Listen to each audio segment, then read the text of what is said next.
안녕하세요. 수의 범위와 어림하기 공부해 보도록 하겠습니다. 자, 수의 범위와 어림하기에서는 어떤 걸 공부할까요?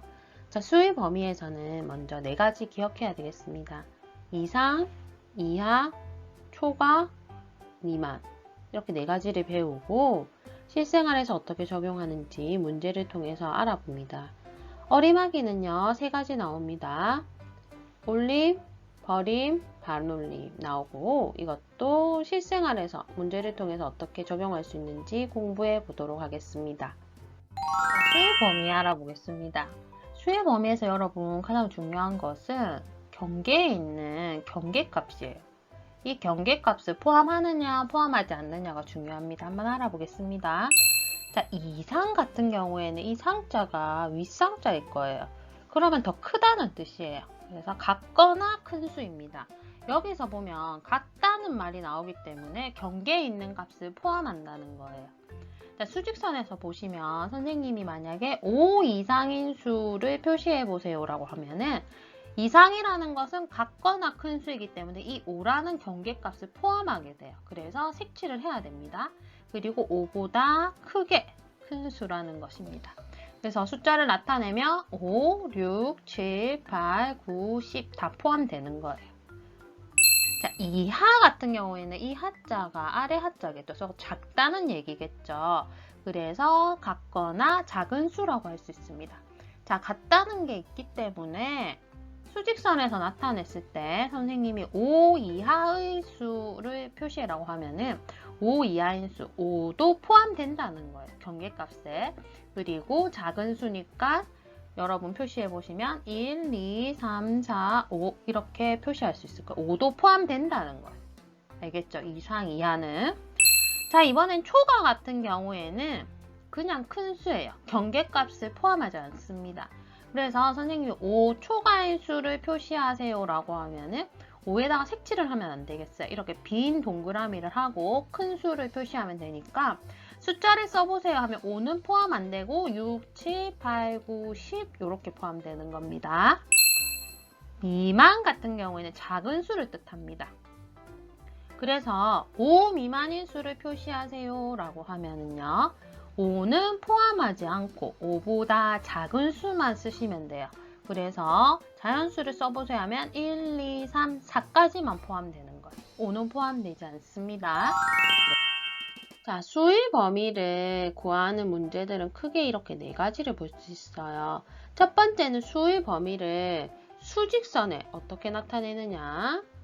그 다음에 두 번째 문제는 수의 범위에 있는 수가 무엇이 있는지 찾아보는 문제. 세 번째는 표를 보고 해당되는 게 무엇인지 찾아보고, 네 번째는 표가 두 개 나와요. 이 표 두 개를 보고 문제를 푸는, 이렇게 크게 보면 한 네 가지 유형의 문제가 나옵니다. 선생님이랑 하나씩 한번 풀어보도록 할게요. 자, 첫 번째는 이제 수직선에 나타내는 문제입니다. 한번 풀어보겠습니다. 2 이상이라고 했어요. 2 이상, 8 미만. 여러분 항상 수직선에 나타낼 때는 이렇게 경계값 있죠. 2나 8을 먼저 나타내야 돼요. 자, 그럼 2 이상이니까 포함하죠. 같거나 이상이라는 거는 같거나 큰 수니까 2는 포함해야 돼요. 그래서 이렇게 색칠을 해서 나타내고 8 미만이다. 미만은 포함하지 않고 그냥 작은 수죠. 포함하지 않으니까 색칠하지 않고 나타냅니다. 자, 2보다 크고 8보다는 작아야 되니까 이 사이에 선을 그어줘야 되겠죠. 자, 한번 또 풀어볼게요. 3초가 9 이하인 수 한번 나타내 보겠습니다. 3하고 9가 있으니까 먼저 표시를 해야 된다 했어요. 경계값. 자, 초과하면은 뭐죠? 그냥 큰 수고 9는 뭐죠? 이하는 뭐죠? 같거나 작은 수죠. 자, 그러면은 3은 초과하니까 포함하면 안 되겠죠. 경계값을. 자, 9는 같거나 작아야 되니까 색칠을 해줘야 되겁니다. 맞죠?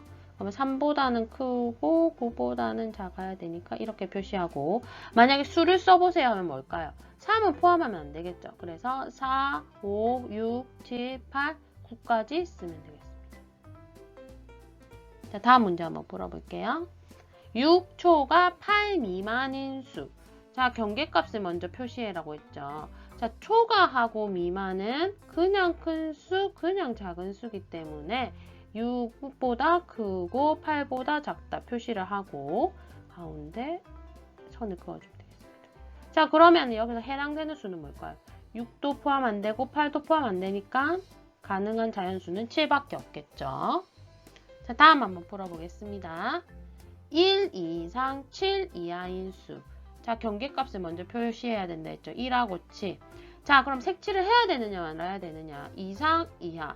이상인 경우에는 같거나 큰 수이고 이하인 경우에는 같거나 작은 수이기 때문에 색칠을 해야 됩니다. 경계값을 같거나가 표현되기 때문에 1하고 7하고 색칠을 하고, 자, 이상이라고 했으니까 위로 올라가야 될 거고 7 이하라고 했으니까 내려가야 될 거죠. 그러니까 이 사이에 있는 수겠죠. 자, 수를 하면 1하고 1부터 되겠죠. 1도 포함하니까 1, 2, 3, 4, 5, 6, 7도 포함해서 되겠습니다. 자, 두 번째 유형은 이렇게 수의 범위를 놔두고 수의 범위에 속하는 숫자를 찾아보는 거예요. 한번 해볼게요. 자, 50 이상, 59 미만. 이상은 같거나 큰 수, 미만은 작은 수예요. 맞죠? 그럼 50은 포함된다는 말이니까 50부터 딱 표시를 해놔야 돼요. 맞죠? 59는 포함 안 되니까 X를 해놔야 돼요. 헷갈리니까. 자, 그러면 이 사이에 있는 수가 뭐가 있어요? 50, 52, 57 이렇게 되겠습니다. 자, 다음 문제의 유형 한번 보겠습니다. 이렇게 표가 나와 있고 가능한 거를 고르는 거예요. 지금 여기 보면은 놀이기구를 타려고 하는데 이 놀이기구가 150cm 이하만 탈 수 있다라고 했습니다. 자, 그러면 한번 볼게요. 150cm 이하가 뭐예요? 150을 포함하면서 150보다 작은 거죠. 150.3이다. 150.3은 어디 있어요? 150보다 크죠? 150.3. 그래서 안 됩니다. 130 포함되겠죠. 162.5 안 되겠죠? 150보다 작아야 되니까. 자, 대성 123.8 되겠네요. 자, 이런 거 주의해야 되겠죠? 150을 포함하느냐 안 하느냐. 자, 여기 보면 이하니까 같거나 작은 수니까 연지까지 포함되겠어요. 그래서 재석, 대성, 연지 이렇게 됩니다. 자, 이런 유형은 많아요. 예를 들면 무슨 항공사의 수화물 무게가 몇 킬로를 초과하면은 뭐 요금을 더 내야 된다. 이렇게 표가 막 나오고 어떤 수화물을 실을 수 있을까요? 이런 문제라든지 뭐 통과 높이가 2m인 도로가 있다. 통과할 수 있는 자동차가 무엇일까요? 자동차 높이들이 나오는 거. 자, 여기서 여러분들이 항상 제일 주의해야 될 것은 포함하느냐 포함하지 않느냐, 이하냐 아니면 이상이냐 아니면 초과냐 미만이냐, 이거를 잘 봐야 되겠습니다. 자, 마지막 유형의 문제 한번 풀어보겠습니다. 이렇게 표가 두 개 나오고 보통 다른 표 하나에는 이렇게 수의 범위가 나오는 이런 문제입니다. 한번 풀어볼게요. 자, 먼저 이 도시를 이 수의 범위에 맞게 넣으라는 문제인 것 같네요. 자, 보겠습니다. 수의 범위를 한번 볼게요. 이하네요. 그러면 이건 뭐죠? 10을 포함하면서 10보다 작은 거죠. 자, 이거 같은 경우에는 10초가 12 이하니까 10보다는 크고 12는 포함하면서 작아야 된다. 이 사이에 있는 거. 포함하는 건 동그라미 해볼게요. 12초가 14 이하니까 14를 포함해야 되겠고요. 14초가니까 14보다는 큰 수를 써야 되겠습니다. 그쵸? 그럼 위에 한번 볼게요. 서울은 10도예요. 맞죠? 10도니까 10을 포함하면서 여기 첫 번째 수의 범위에 들어가겠네요. 대전도 마찬가지겠어요. 그쵸? 그래서 서울과 대전은 10 이하다. 자, 그 다음에 수의 범위 10보다는 크면서 12보다는 작다. 10초가 12 이하를 찾아보시면 대구가 있겠네요. 10보다는 크고 12 이하니까 대구. 그 다음에 12하고 14 사이인 것이 바로 부산 되겠어요. 13.9니까요. 자, 14초가이면 제주도가 있겠습니다. 자, 그러면 어떤 문제가 또 나오냐. 대구가 속한 기온의 범위를 쓰세요. 여러분 항상 이런 문제에서는 뒤에를 잘 읽어야 돼요. 기온의 범위를 쓰세요라고 했기 때문에 자, 대구가 어디 있나요? 자, 대구가 여기 있죠. 자, 대구가 속한 범위를 쓰세요 했기 때문에 여기 앞에 있는 10초가 12 이하를 써줘야 되는 거예요. 그래서 10도 초가 12도 이하 이렇게 쓰시면 되겠습니다. 자, 두 번째 문제는 이렇게 귀여운 범위만 쓰는 게 아니라 귀여운 범위를 수직선 위에 나타내도록 하는 거예요. 자, 그럼 부산을 보시면 부산은 어디 있나요? 여기 있죠. 부산이 속한 기온의 범위를 써라고 했기 때문에 12초가 14 이하를 표시해야 돼요. 자, 선생님이 항상 말했죠. 이렇게 수직선에 나타낼 때는 우선 경계값을 표시해라 했죠. 12하고 14가 있는데 12는 초가이기 때문에 경계값을 표시 안 하고 14는 이하니까 같거나 작으니까 같다 해야 되기 때문에 색칠을 해야 된다 했죠. 그리고 12보다는 크면서 14보다는 작아야 되니까 바로 이렇게 표시하면 되겠습니다. 자, 비슷한 문제 하나 더 풀어보도록 하겠습니다. 태희, 지연, 소라, 현빈, 우성의 몸무게가 나와 있고 선생님이 말했죠. 여기 보면은 수의 범위가 나와 있는 표가 하나 더 있습니다. 한번 넣어볼게요. 여기는 체급 이름이 나왔기 때문에 문제에서 체급을 물어볼 수도 있고 몸무게 범위를 물어볼 수도 있어요. 자, 태희 한번 볼게요. 37.7이면 어디에 포함될 것 같나요? 자, 여기 보면은 36초가 39이야. 여기 되겠네요. 태희. 지연 같은 경우는 39.5죠. 39.5니까 39를 초과하니까 여기 지연. 자, 소라 같은 경우는 36보단 크네요. 36보다 크니까 여기 소라. 현빈 같은 경우는 33.0. 여러분 이런 거 나올 때는 몇 점 0 나오면 보통 경계값에 있을 경우가 많기 때문에 잘 살펴봐야 됩니다. 근데 여기는 경계값에 포함되지 않겠네요. 자, 플라이급 여기 현빈이 여기 되겠네요.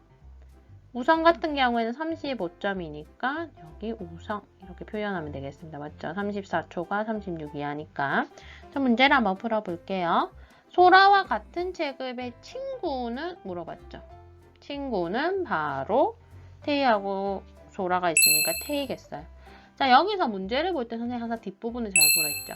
친구를 물어볼 수도 있고 아니면 같은 체급의 친구의 몸무게는 이렇게 물어볼 수도 있어요. 그럼 몸무게는 뭐라고 말해야 되겠어요? 몸무게 같은 경우는 태희의 몸무게가 37.7kg이니까 37.7이라고 말해야 될 거고 소라가 속한 체급은 무엇일까요? 체급을 묻는 문제다. 그럼 체급을 묻는 문제라면 여기 태희하고 소라가 속한 체급은 패더급이죠. 그럼 패더급이라고 답을 할 수도 있고요. 이 문제를 많아요. 맞죠? 다음 문제 한번 풀어보겠습니다. 현빈이가 속한 몸무게의 범위를 물어봤어요. 항상 뒷부분 잘 보라 했죠. 몸무게의 범위를 물어보는 문제이기 때문에 현빈이를 먼저 찾고요. 현빈이는 어디 있나요? 여기 있죠. 현빈이가 속한 몸무게의 범위를 물어봤으니까 답을 할 때 32초가 34 이하라고 해야 돼요. 그럼 현빈이가 속한 몸무게 체급은 무엇일까요? 라고 물어보면 여러분 뭐라고 답해야 되겠어요? 체급을 물어보라면 체급을 보시면 플라이급이죠. 그래서 플라이급입니다. 이렇게 답을 할 수도 있겠어요. 그래서 항상 이런 문제가 나올 때는 뒷부분에서 무엇을 묻는지 꼭 잘 봐야 되겠습니다.